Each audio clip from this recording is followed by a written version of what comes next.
semua, balik lagi di Eriko Channel. Terima kasih sudah mengklik video ini dan selamat menonton. Kali ini gue akan bahas kolam ya bro ya. Jadi mesin di kolam tuh ada apa saja. Untuk kolam gue ini gue akan bahas itu. Tapi sebelum lanjut jangan lupa klik dulu tombol subscribe-nya dan nyalakan loncengnya ya bro ya. Karena subscribe itu gratis. Jadi hari ini gue akan bahas sebuah mesin yang dimana mesin ini sangat berfungsi atau sangat penting untuk kolam koi kita gitu ya. Nah sini gue akan bahas pompa yang gue gunakan ya, mesin pompa yang gue gunakan dan mesin aerasi yang gue gunakan itu pakai apa gitu ya. Karena mesin pompa ini harus benar-benar kuat, harus benar-benar bagus karena dia itu menyala selama 24 jam beberapa tahun ya bro ya. Jadi gue akan bahas semua itu, gue akan bongkar tempat mesinnya di mana, menggunakan mesin apa, gue akan bongkar semuanya. So kalian ikutin terus channel ini biar kalian tahu, biar kalian paham juga ya mesin yang gue gunakan sesuai tidak dengan kapasitas kolam koi gue gitu ya. Karena itu penting banget untuk penjernihan air kolam kita gitu ya. Oke, yang pertama gue akan bahas pompa dulu ya bro. Gue akan bongkar ini. Gue akan buka karena pompanya ada di bawah sini di chamber terakhir ya bro ya. Gue akan buka.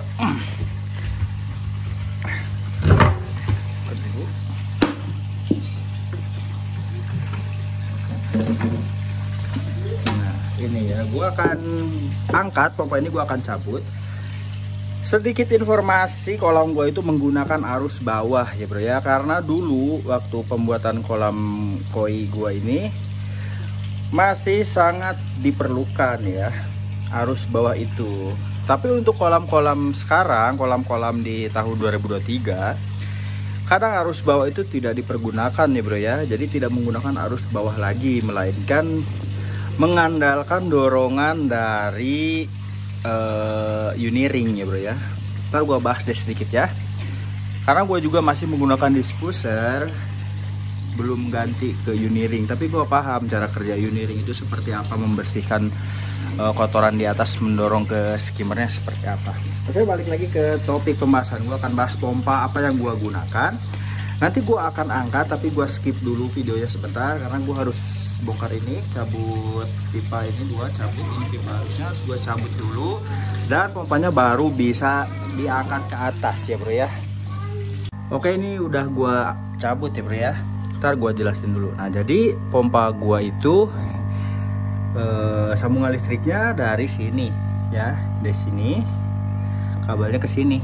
Nah gua akan angkat pompa yang digunakan oleh gua ya bro ya.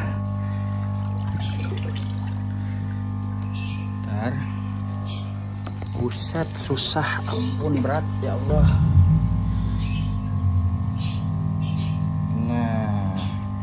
Nanti kita akan bahas pompanya ya bro ya. Kenapa gua menggunakan pompa ini?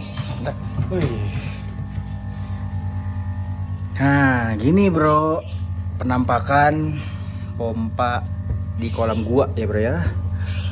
Gua pakai Sunsun yang RPS ya bro ya. Kalian bisa baca sini. Nah RPS ya, RPS atau RPS lah gua bacanya, yang 16.000 ya. Nah ini pompa air ya bro ya.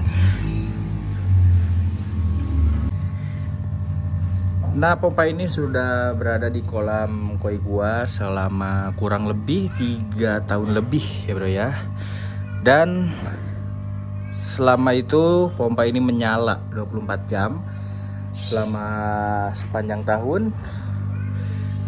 Alhamdulillah tidak ada kendala apapun ya, paling nyangkut-nyangkut di sinilah, gua rajin bersihin aja gitu ya bro ya. Nah kenapa gua harus memilih pompa ini? Karena gua memilih seri terbaik dari Sunsun ini ya bro ya. Seri terbaik dari Sunsun ini adalah seri RPS nya ya bro ya. Seri RPS itu memiliki fitur atau kelebihan ketika listrik kita drop, atau istilahnya sepaneng, pokoknya listrik kita drop itu, si pompa ini bisa save listrik ya. Jadi save untuk keadaan ketika listrik di rumah kita drop ya bro, atau sepaneng itu ini tidak tidak mati otomatis segitu, tapi dayanya bisa turun sendiri. Nah gitu. Seri RPS ini adalah seri tertinggi dari merek Sunsun ya bro ya, karena Sunsun pun mengeluarkan seri JTP ya bro ya.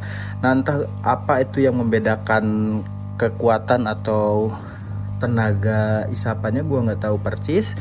Tapi yang dulu gua tanyakan pas gua membeli ini, seri RPS itu ya tadi memiliki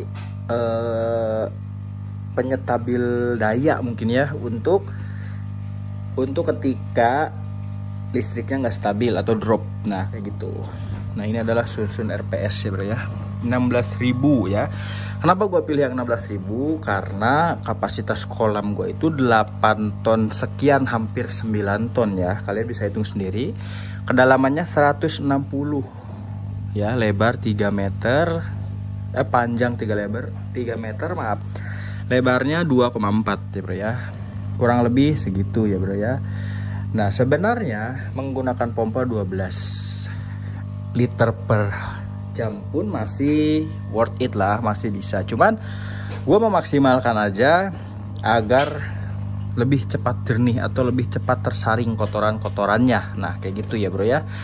Nah jadi ini yang digunakan oleh kolam gua. Untuk aerasinya gua masih gunakan Jebo ya bro ya, karena ini udah beberapa tahun masih bertahan, maksudnya nggak sampai yang mati total. Jadi gua masih gunakan ini ya, alhamdulillah.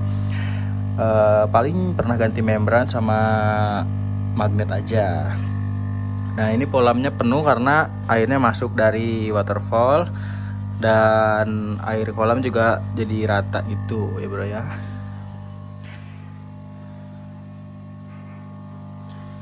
Nah ini tinggi banget kan. Nah itu. Jadi pompanya gue pakai Sunsun RPS 16.000 ya bro ya. Dan medianya juga kalian sudah tahu, sebelumnya pernah gue bahas, gue nggak menggunakan media-media yang bagus, gue masih menggunakan media-media yang murah-murah ya bro ya. Karena kere-hore kayak gue itu lebih mengutamakan fungsi dulu ya untuk sekarang, karena ya kalian tahu lah media filter yang bagus-bagus itu budgetnya lebih mahal gitu ya bro ya. Tapi untuk mesin, gue saranin ya, gue rekomendasikan lu pilih seri yang tertinggi atau yang terbaik di berbagai merek ya.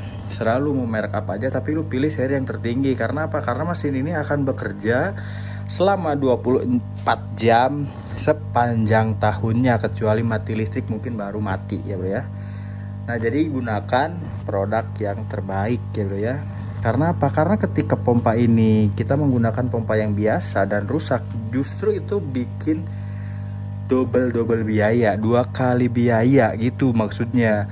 Dalam 1 tahun kalau rusak, bisa per tahun rusak kan lu hitung sendiri, budgetnya jauh lebih mahal daripada lu beli yang bagus sekalian. Nah maksud gue gitu. Jadi untuk pompa atau mesin ini gunakan yang terbaik lah ya, karena kita kejar kualitas keawetan aja ya.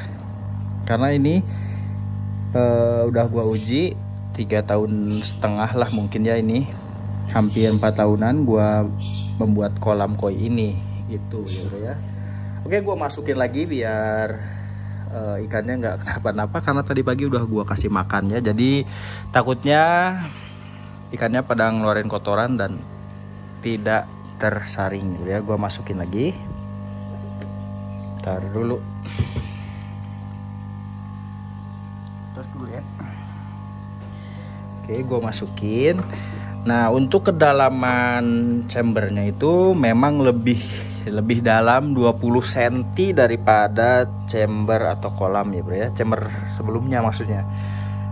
Nah ini 20 cm lebih dalam itu untuk posisi ini si pompanya. Jadi pompanya itu masuk ke dalam gitu, masuk ke dalam, jadi lebih dalam 20 cm. Hanya gua harus skip dulu videonya nih karena susah, ada yang nyangkut. Gua skip dulu, nanti gua lanjut lagi ya bro ya. Nah ini udah gua pasang lagi pompanya. Nah jadi kayak gitu, jadi dari bawah ke isap ke atas, naik ke waterfall, yang satunya naik ke arus bawah ya bro ya. Nah jadi masuk sini. Nah selain isapannya kencang dan lebih cepat, lebih cepat menyaring kotoran-kotoran ikan. Nah, skimmer pun isapannya jadi kencang ya bro ya. Jadi yang berpengaruh untuk kencangnya isapan adalah dari pompa ya bro, dan pipa antar chambernya. Nah gitu ya bro ya. Nah ini ikan-ikan gue udah mulai gemuk-gemuk.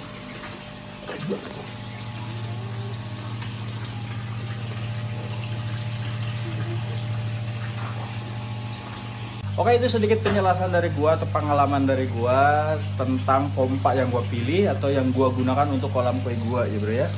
Nah jadi gua rekomendasikan gunakan pompa yang terbaik, merek terbaik, dan seri terbaik dari merek tersebut ya bro ya. Karena itu menentukan kualitas atau kekuatan kekuatan mesin pompa di kolam kita maksud gua ya bro ya. Karena pompa ini bekerja 24 jam sepanjang tahunnya, jadi harus menggunakan yang memang powerful ya bro ya. Oke, video kali ini cukup sampai di sini. Semoga bisa bermanfaat untuk bro-broku semua. Semoga kolam kalian juga menggunakan mesin-mesin terbaik agar maksimal hasil keepingannya juga ya bro ya.